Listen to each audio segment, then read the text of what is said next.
New concerns about pedestrian safety after a man was hit and killed last night on Palm Beach Boulevard in Lee County.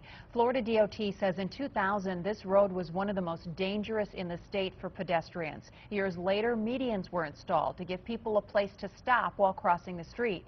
Wake News reporter David Bowden talked to people who think more needs to be done. Palm Beach Boulevard, a 50-foot wide span of concrete. According to Debbie Tower of the Florida Department of Transportation, this road has had a reputation of being one of the most dangerous for pedestrians in the state. Just ask anyone who's tried to cross it. I know they have a mile, like say 40 miles, 45 miles. I know that people don't drive like that. They coming at 60 miles an hour. Last night, witnesses say a man who had just stepped off of a bus tried to cross the busy street. He didn't make it. A number of the folks that we talk to who live and work nearby say people who use this bus stop need to make connections on the west side of the street, but there's no crosswalk.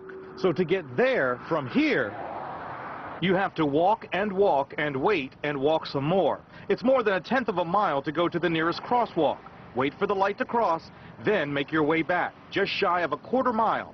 All this just to get to the other bus stop. It's taken more than 6.5 minutes to go that distance, which is why many say folks risk their lives to go that 50 feet. While improvements have been made in some areas, including larger medians for pedestrians to have somewhere to stop halfway across, residents say it causes more problems. You cannot see nobody. When you're coming, you don't see the people because of the tree. I'm David Bowden, Wink News. Well, the driver in last night's deadly crash is not expected to face charges. Southwest Florida's real estate